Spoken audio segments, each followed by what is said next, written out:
We need to have answers, and that are scripturally, spiritually valid answers so that we can stand on a foundation without apology to an Almighty God and say, God, I want to hold your hand and walk in the future.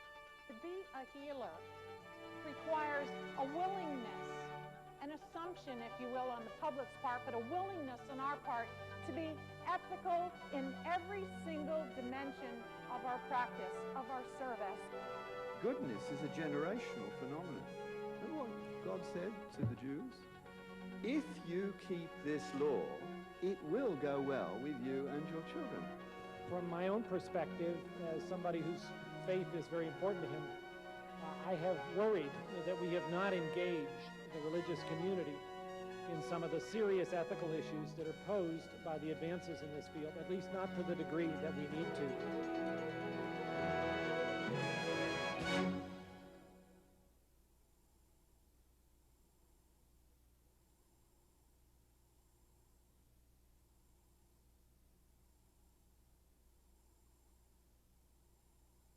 With alternative medicine, we see a trend that is continuing to grow.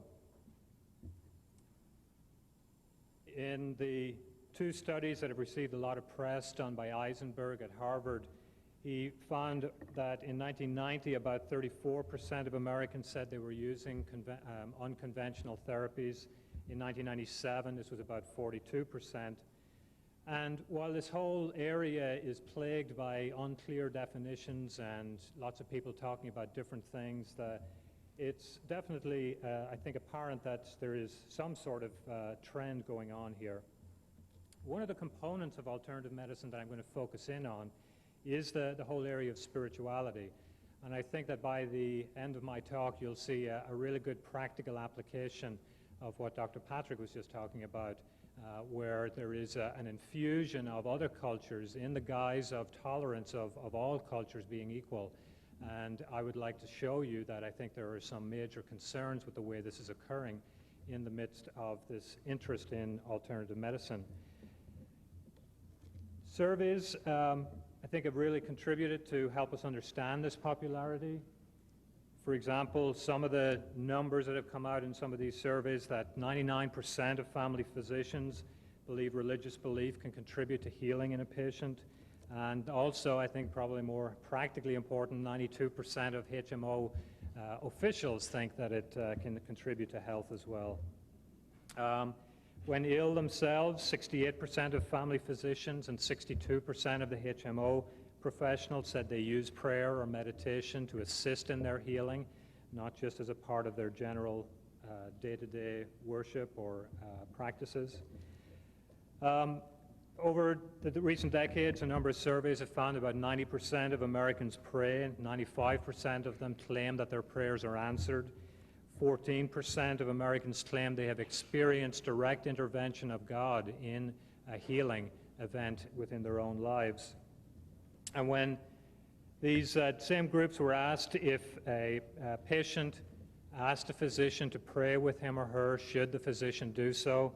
71% of the family physicians said yes, 64% of Americans in general said yes, and yet for some reason only 41% of the HMO professionals said they should. 3/4 of hospitalized patients said they wanted physicians to bring up issues of spirituality with them and discuss them. So while on the one hand I think there's a lot to be welcoming in this, or to welcome a lot of aspects to this trend, it has certainly opened up lots of doors to have spiritual discussions with patients that 5-10 years ago would just have been impossible or would have landed us in quite a lot of hot water. I think there's a reflection here, an admission of the fact that real people have got physical, emotional, relational, and spiritual needs, and that while medicine has at times become purely focused on the physical dimensions, there is a real need and an importance to addressing all of these areas. 3 years ago, I developed the whole area of showing that there is a biblical support for this idea of taking care of all these various dimensions of humanity. And Judy Shelley and Arlene Miller's Christian theology of nursing has really deepened our understanding of this whole area, and I'd commend it to you if you wonder about that sort of an area. God tells us that he wants to love us in our body, our minds, our souls, and in the same way he's going to provide resources in all of those areas. There's another trend that's been going on in recent times, and that's the realization that the way we interact with our patients is really part of a problematic trend. So, for example, if you're used to going to the doctor and finding that he or she is just too preoccupied to really talk to you, think about how much more positive it would be to have something that's reflected more like this, which is what a lot of the therapists within alternative medicine are really offering. They're offering a way to consult, to spend time with people and to interact with them on a whole host of different issues, not just figuring out which tests need to be run and which prescription needs to get written. And this is contributing to the interest that people have in listening to the spirituality that the alternative therapists have to offer as well. Yet another trend that's been going on that may seem completely unrelated is the interest in evidence-based studies and the validation of the outcomes of the various procedures that are done in healthcare today. So, for many, it's becoming much more important to have scientific studies to support the things that are done and why they are done, how they are done. And I think this is very appropriate. A good argument, I think, can be made for evidence-based decision-making on the basis of stewardship of the resources that we have and ensuring that we minimize the harm that's done from using untried or unproven types of therapies. But in spite of this, alternative therapies tend to be promoted through anecdotal accounts, and yet I think we're seeing that this whole area is starting to change. For example, with St. John's wort, there has been lots of studies coming out that not only support the fact that this herb can have a benefit in certain patients with milder forms of depression and anxiety, but as science investigates all the aspects of this herb, we're starting to see that there are problems with interactions with this herb that occur between certain medications, especially anything that is metabolized via cytochrome P450. It's turning out that St. John's wort really interacts with this system and can actually lead to serious complications and drug interactions. Similarly, just last week, the British Medical Association released its report on acupuncture, finding that there are studies showing that it really does have a benefit beyond the placebo in situations of pain relief, of nausea and vomiting, and in taking care of migraine headaches. Yet at the same time, these studies that have been done have shown pretty convincingly that acupuncture is no better than placebo in many of the other ways that it gets used. For example, with treatment of asthma, with smoking cessation or weight loss programs, with rehab from stroke or with rheumatic diseases. And so as science interacts with alternative medicine, I think we see that as the editors of the New England Journal of Medicine called for 2 years ago, they called for alternative medicine to stop being given a free ride by scientists involved in medicine. And I think we're starting to see this and starting to see the fruit of these interactions. And yet when we move on to take the whole area of scientific study, alternative medicine, and then apply it to spirituality, we're seeing other trends as well. We're seeing a lot of people starting to look at the whole area of whether or not our religious beliefs can be evaluated scientifically. Is there a randomized double-blind study that we can do that will prove whether or not being a Christian is more healthy for you, or whether or not praying over this thing is really going to make a difference? But what I think we are going to find ourselves is with some really intriguing questions as we go on here. What are we going to do if we discover that those who got prayed for in this study actually did poorer than those who didn't receive the prayer? Will you have increased liability if you pray for your patients? Will you be negligent if you don't warn your patients against having their family members pray for them? And then what are we going to do if the unbeliever converts to Christianity to avail of God's healing power and now discovers that he's going to die anyway? These questions, I think, they're somewhat tongue-in-cheek, and yet I think they raise some very important issues for us.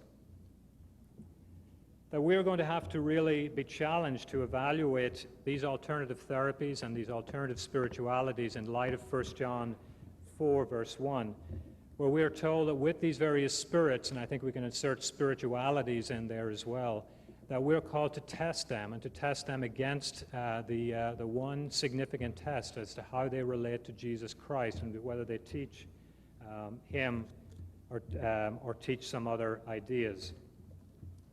So while we have a great opportunity to openly talk about our spirituality and our faith ourselves, we also need to be very discerning, and that's what I'd like to do that for us right now today. But I'd also like to ask the other question, that as Americans turn to the healthcare system, why is it that they're pursuing their spirituality, that they're looking for spiritual answers in the doctors and nurses and alternative therapists that they find, and not the church? I think there are some deep searching questions that need to be asked over the form of spirituality that gets provided in many of our churches, and whether or not we actually are meeting the needs that people really have and are starting to recognize. And I'll suggest some things along those lines towards the end. But first of all, just looking at some of the studies regarding health and spirituality and religion in general, two very good reviews of this whole area have been published, in which they point out that there are numerous studies that really find that health can be improved by those who adhere to a religious background or adhere to have a strong religious commitment. For example, studies have reported less depression among those who are more spiritually committed, lower rates of suicide, less abuse of drugs and alcohol, lower rates of cancer and various heart disease problems, even lower mortality rates. In one study, they examined women who had hip fractures, and those who reported that their religious beliefs were much stronger were able to leave the hospitals earlier and were more mobile when they did leave. And again, while these results are very encouraging, I think we have to be very cautious. As the second study there with Levin went into much greater depth in exploring than I will here, a lot of these studies actually are fairly limited in the way they approach the whole area. Many of them, as their way of evaluating religious commitment or a person's spirituality, merely asked about frequency of church attendance. And that, in any form of spirituality, I think is going to come out as being a fairly inadequate explanation for a person's religious status or spirituality. Some of the studies have not produced positive results. We need to be aware of that it's not a clear set of data. And yet, when the headlines read things like church attendance boosts health, or spirituality increases survival rate, I think we can see that people are going to tend to think that this is a sort of a done deal, and that if I just show up on Sunday morning, all of a sudden I'm going to start feeling better and my health will start to improve. The problem with this is that it may perpetuate an idea that religious practice is really just an external thing that we go through, and that so long as we do the right steps, then we're going to reap the benefits in these ways. We need to also remember that great harm has occurred in the name of Christianity and of religious beliefs in general as well. For example, within the Christian Science movement, it's come to the point where they reject the reality of illness and pain at all, and so refuse to pursue any medical care at all. And yet, we see that in Christian teaching in general, that there are many good reasons why it is completely appropriate to pursue medical care as a way of being stewards of our bodies and our minds. A study in pediatrics a couple of years ago investigated the reports of child death in the United States between 1975 and 1995, and they found that 172 children had died during that period because of their parents refusing to have any medical treatment for them on the basis of their religious beliefs. They looked at these case reports and found that in over 80% of these cases, there was a greater than 90% chance that just regular preventive medical care or conventional care would have allowed these children to live normal lives. So we have to be cautious about all of these connections that are being made. That if we consider bringing up these results with those who are really unsure about religious beliefs, if we bring it up as a kind of an apologetics argument for Christianity, we need to realize the limitations of this whole area. That not only is the data itself not concrete in the way that we might like, but that actually we may just bring a person to the point of accepting that, okay, there is some spirituality out there. There is some God out there, and I'm going to pursue him or her. But it may not bring them to the point of actually a belief in Jesus Christ, or even to an acknowledgement that there is a depth and a sincerity involved in spirituality that goes beyond just whether or not it influences and helps my health. And so within healthcare today, we see various movements towards a very generalized view of spirituality and religious belief. For example, the American Holistic Nurses Association has a definition of spirituality as the unifying force of a person, the essence of being that shapes, gives meaning to, and is aware of one's self-becoming. It's expressed and experienced uniquely by each individual through and within connections to God, life force, the absolute, the environment, nature, other people, and the self. So whatever that actually is, it seems to be just about everything. And that really is what our multicultural environment is trying to put forward in the area of spirituality. That it really doesn't matter what you believe, that if you have some sort of a nebulous, transcendental experience, that counts as religiousness, and that's really all that healthcare can provide. Herbert Benson has been really involved in this whole area, and although he admits himself that he believes in God, he says people don't have to have a professed belief in God to reap the psychological and physical rewards of the faith factor. Faith is just another tool that we can use to gain medical benefits. Faith is a natural and inevitable physiological reaction to the threats to mortality we all face. So really, it doesn't matter what your faith is in, just that you have faith in something.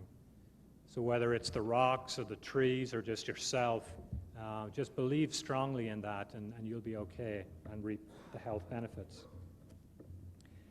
But at the same time, I think we, like with all areas of apologetics, we as Christians can reap some benefits from this area, and we can take confidence from the fact that this fits in with our worldview, that as Peter says, we are to gather reasons for the hope within us.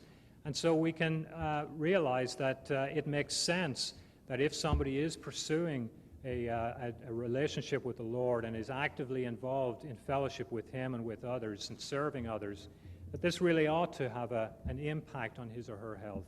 But it's not the mechanistic process that we might like to have, that if you sign up for this class, you're going to be much more healthy at the end of it. We'll just call it faith education. We must also realize that on many occasions, Jesus addressed this type of issue in terms of the way people looked to faith and to him in a very mechanistic form. After the feeding of the 5,000, in the version that we have in John chapter 6, the people come back to him the next day and they say, okay, Jesus, lunch was great yesterday, how about some more? And he tells them, I tell you the truth, you are looking for me not because you saw miraculous signs, but because you ate the loaves and had your fill. In many ways, people get turned on to these religious ideas, even on to Christianity itself, not because of Jesus Christ and the sacrifice that he has offered to us on the cross and the gift of salvation that he offers to each and every one of us, but instead because we got our belly filled, because I'm feeling better, I'm more healthy today than I was before I believed in this stuff. Therefore, I guess it's okay to keep on believing. I think we have to be very careful of how we portray our faith, and whether it's a faith in Jesus Christ himself or if it's just another utilitarian tool towards health. Dale Matthews, in his book, The Faith Factor, has reviewed a lot of these studies in a popular form, and yet I think he makes a very good point there that there actually are a lot of these factors to be found within a sectarian or a secular approach to life, or a naturalistic approach to life. He lists 12 remedies, he calls them, which I prefer some other word than that. But these are things that he says religion uniquely offers, and that in the pursuit of a deep spirituality within Christianity, these various factors can really make an impact on our life, not as a cut and dry recipe for a good health, but as an outworking of the fact that these are areas that are of concern to God and areas that he promises to help us with. And so in many of these different ways, we find that there are reasons by which we can really benefit from our health. But he acknowledges that this is a combination of things that is not uniquely a religious idea or the result of religious belief, but is really the result of areas that we conform to the way that God has designed us in being involved in fellowship, in meditation, in relaxing, in serving one another, in finding love through the relationships we should be building within our churches. When we look at the Scripture, we see that not only does Scripture not promise us perfect health and healing in all cases, we find many examples of great men and women of faith who were very ill and yet were deeply spiritual. For example, in Philippians 2, Paul talks about Epaphroditus, who became ill because of his ministry in the world. That when we take spirituality and health as the expected product of our religious beliefs, that in fact we can be leading towards an idea that really it's going to be the good life that will kind of lead to our spiritual growth, whereas in fact it's the very opposite. James tells us to consider it pure joy, my brothers, when you face trials of many kinds, because you know that the testing of your faith develops perseverance. Perseverance must finish its work so that you may be mature and complete, not lacking in anything. And yet much of this modern spirituality within alternative medicine is saying that your true spirituality is going to come about as the result of your healing and the result of you having a level of health that you really desire in the first place, rather than what Christianity teaches, that it's through the fact that we get ill, that we have pain, that we have suffering, that we can actually bring our spiritual growth through that, through our dependence on Christ.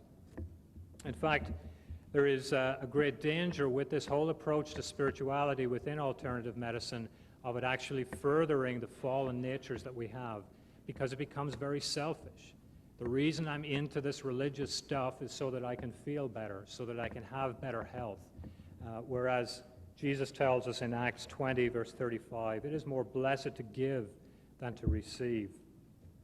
He tells us elsewhere in Matthew that there are reasons to even put our health at risk and to sacrifice in this world for the benefit of others. If our right hand causes you to sin, cut it off and throw it away. It is better for you to lose one part of your body than for your whole body to go into hell. Now, I'm certainly not advocating a literal application of this, but we see that the Christian perspective on this whole area is not that our pursuit of health is the number one thing in life, and yet this is what it has become within much of alternative medicine. That instead, we as in Christianity, we can commend and praise those missionaries who go to countries where they put their own health and the health of their families at risk because there is a higher goal. There is a higher goal of spiritual growth in Jesus Christ. We can see that those doctors and nurses who hold the hands and wipe the sweat off the brow of those people who are the lepers of today, that those people are sacrificing for the sake of others, and that is what true Christian spirituality is about. Not just pursuing our own health and our own wealth, our own comfort, but actually sacrificing for the good of others. There's a second area of interest in this aspect of spirituality and alternative medicine that I want to look at, and that's in the whole area of prayer. I'm sure you've probably read some of the headlines or maybe some of the studies themselves that report that prayer heals, that it's been demonstrated in randomized double-blind trials and things like that. Again, I think there's reason for both joy and concern in this whole area. Again, for similar reasons, that it may promote the idea that this is just a purely mechanical thing that can go on, whereas at the same time it offers us the opportunity to bring prayer back into clinical practice or into talking with our students and into the secular environments in which we live. Last year, Harris and colleagues published a study in the Archives of Internal Medicine that really sparked a lot of this whole area of recent interest. And this was followed up just last week by over 9 pages of letters in the same journal and a 4-page commentary, just reflecting, I think, the interest that people have in this whole area. Probably the best-known study in this whole area was conducted by Dr. Randolph Bird and published in 1988, done in a cardiology unit where he randomized 2 groups, or patients there, into 2 groups and examined the outcomes. If you'd like to go on. He found that in the group which was prayed for, and this was the people who were praying were born-again Christians who were actively involved in their churches. And in the group who were prayed, they had better outcomes in 6 different areas, listed up here in the particular details. However, unfortunately, what often isn't mentioned is that he actually examined 23 other outcomes and found no significant improvement for the prayed-for group in this area, and that it was when he developed an overall tool of assessing the general outcomes of the 2 different groups that he was able to get a significant difference between the 2 groups. And while this is definitely significant and to be welcomed, it also was using a tool which was not validated and had not been tested out in other situations, and so we have to sort of wonder just how accurate that tool was and how reliable the assumptions that it was based upon. So then with the Harris study was the first published replication of this study, and this time had almost 1,000 patients involved with it in a coronary care unit again, very similar design.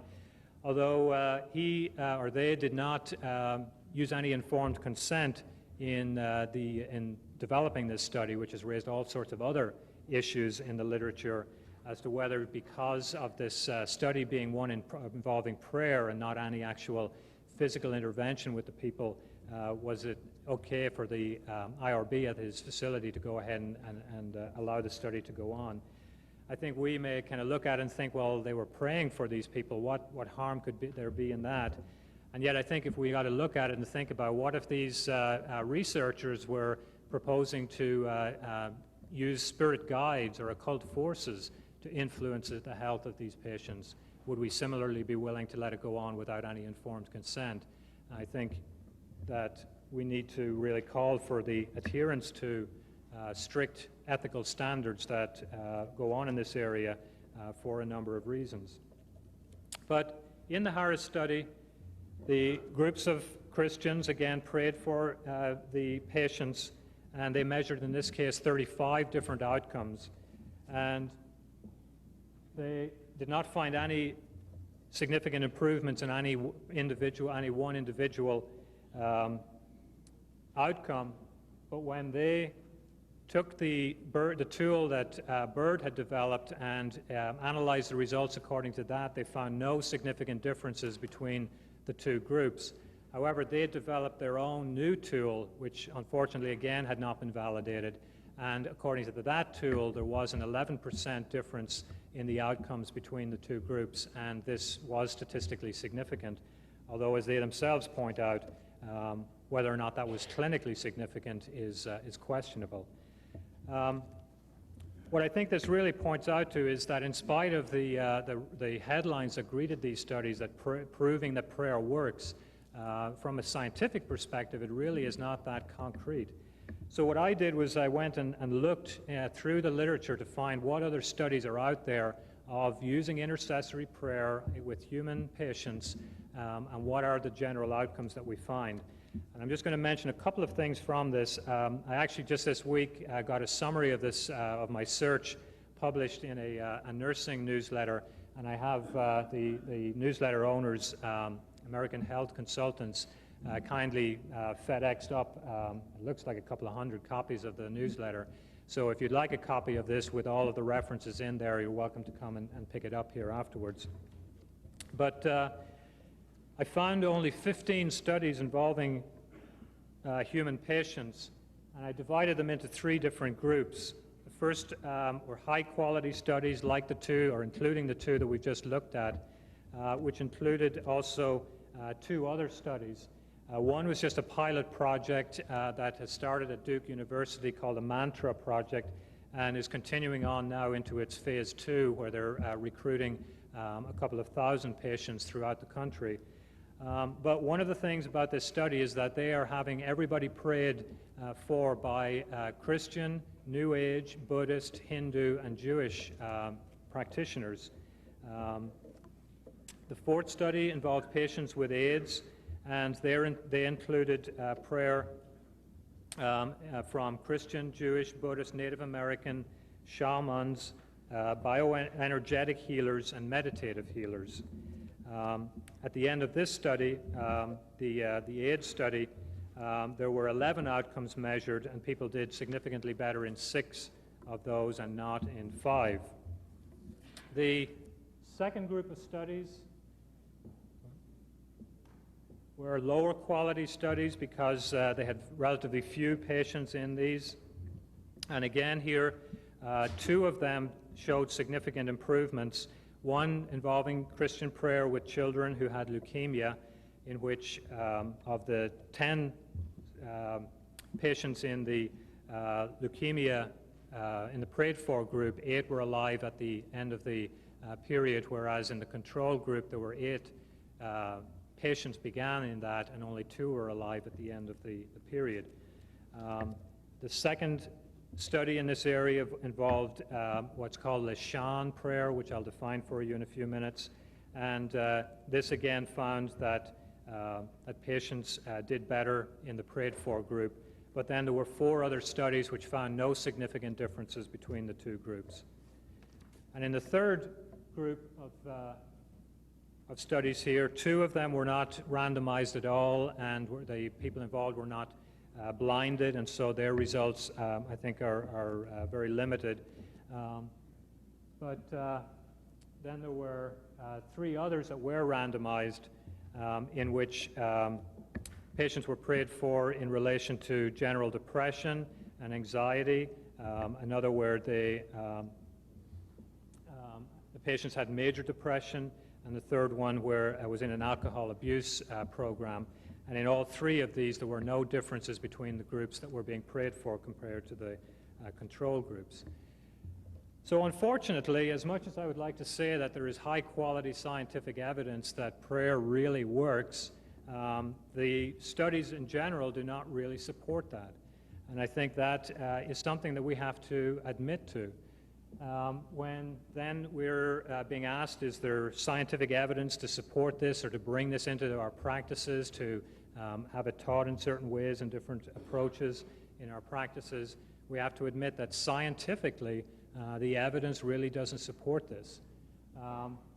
The other thing that I want to raise going beyond the science is that there's no real difference to be found between the various types of prayer. It's not that all the prayer studies that are using Christian prayer stand out as being positive and all the other ones don't, or vice versa, that actually there are Christian ones that are positive and negative, and the same with all of the other types of studies as well. But my biggest concern then is not the whole area of this science, but actually the theological implications of this area. When we look in detail at what some of the types of prayer are that people are being offered and that are therefore promoting when they claim that there is scientific evidence for the use of prayer, then we see a huge variety of very problematic types of things. For example, with Lishan types of prayer, this is a view that we can enter a meditative state whereby we influence the innate healing abilities of other people by capturing them in a mental image within our minds because of the belief of a sort of a universal consciousness that exists. The other definitions are similarly very problematic, that it's prayer is some form of mind-to-mind communication involving some sort of an energy transfer. That another researcher has defined prayer as any purely mental effort undertaken by one person with the intention of improving the physical or emotional well-being of another. One of the studies actually said that prayer is exactly the same as sorcery and shamanism and psychic types of practices. Probably the best-known proponent of healing prayer is Larry Dossey, who's had 3 books published now in this whole area that have hit the bestseller list. And for him, he makes it very clear, in spite of all of this talk of openness to all views and multiculturalism, that his perspective on biblical prayer is very negative, that for him prayer is communication with the absolute, and he nowhere defines what he means by that. But that he says that prayer is far different from the old biblically based views of prayer. He defines this as prayer is talking aloud or to yourself to a white male cosmic parent figure who prefers to be addressed in English. And then because of that, of course, this whole thing is all antiquated and incomplete and actually is a pathologically or a uniquely pathological mythology. So while we as Christians can be very open and welcome to the attention that we are hearing prayer being put to, we also need to be very concerned. Deuteronomy 18 is very clear that any involvement in issues of sorcery, magic, witchcraft is prohibited because it is dangerous and because we actually believe that there are evil spiritual forces out there that will entangle us and lead us into harm and other dangerous situations. That's one of the things that as I've interacted with people who are proponents of this, they do not believe that there are evil spiritual forces. Spirituality is amoral, and it's only when people add their selfishness or whatever, their bad stuff, to spirituality that it starts to get evil. But to them, spirituality is good, and there is no evil in that realm. And so they can go and try everything and anything that they may feel that they would want to. We can have confidence that if we ask of God anything according to His will, that He hears us. And this is where we have to really back off of the scientific studies and the idea that we can scientifically prove that medicine works, or sorry, that prayer works. Because these scientific studies try to exclude the idea that there is a God involved there who makes a determination on the impact of the prayer, and they in fact try to rule out the idea that there is anything else involved. We are still called to pray for those who are sick, to call the elders, to have them anointed, and that there will be healing at times, but we cannot claim either theologically or scientifically that the healing is going to be guaranteed, or even that there's a 75% or 25% guarantee of this healing. If we remember Paul in 2 Corinthians 12, 3 times he pleaded with the Lord to take away the thorn in his flesh, and yet God chose to leave that there. And Paul learned to deal with that because he says that I delight in my weaknesses, in insults, in hardships, in persecutions, in difficulties, for when I am weak, then I am strong. So Larry Dossey made it clear in his commentary last week that, in fact, he's hoping that these studies will show that there is no need for God to be involved in prayer, that there is no miraculous ideas, and he claims this has already been demonstrated. And so the idea that prayer is not miraculous, the idea that faith doesn't involve God, I think these forms of spirituality clearly fail the 1 John 4:1 test. So where does this leave all of us? I think we have to have discernment. We have opportunities.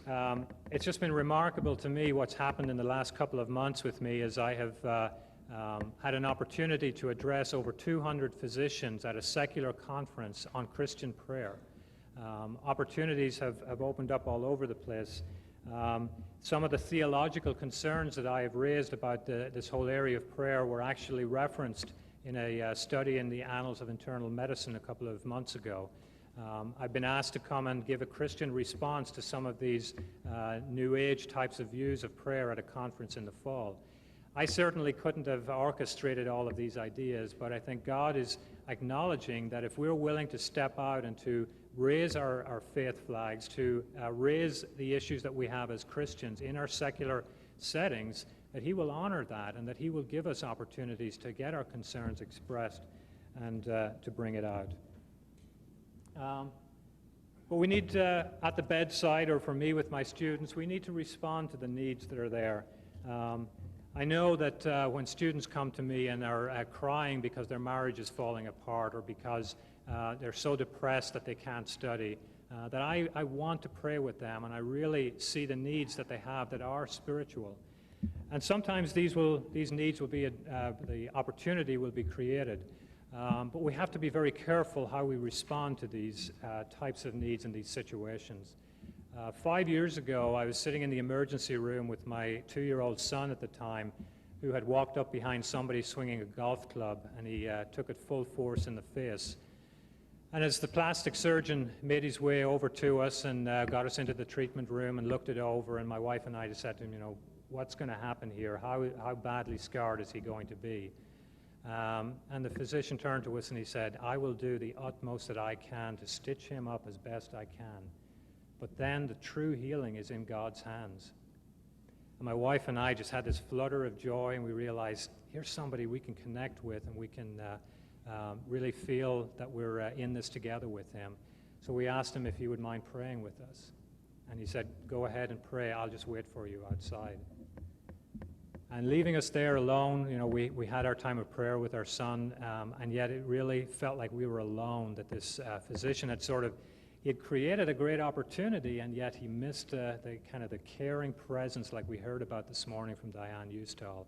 Even if he didn't believe in prayer himself, to just stay there with us and to be silent with us would have meant so much more to us than his waiting outside. And so we have to think about how we can respond to these needs when we are asked to be a part of somebody's spiritual seeking in these situations.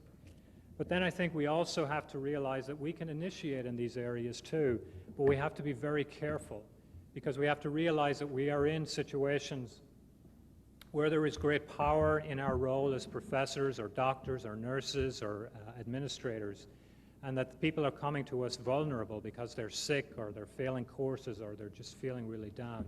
We have to handle this very carefully and not just try to portray the idea that because I have a professional role here, I can also push my faith on you. That we need to step out of the fact and make it as clear as possible that my medical training is not what is going to validate prayer, but that is based on my faith and on the real aspect of my life that I have in my faith.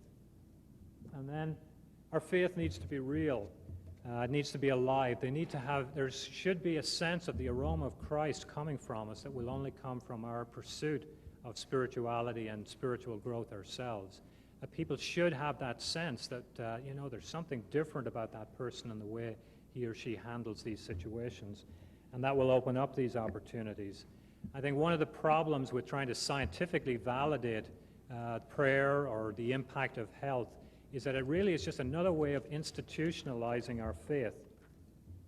People have really, I think, drawn cold from the fact that where they went to church on Sunday morning to have some expert dispense their spiritual dose for the week, that this just didn't work.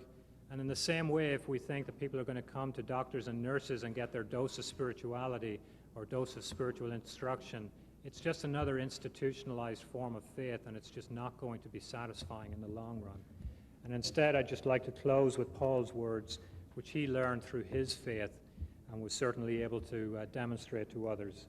I have learned to be content whatever the circumstances, whether God answers my prayers or not, whether he gives me perfect health or not. I know what it is to be in need, and I know what it is to have plenty. I have learned the secret of being content in any and every situation, whether well-fed or hungry, whether living in plenty or in want. I can do everything through him who gives me strength. Thank you very much.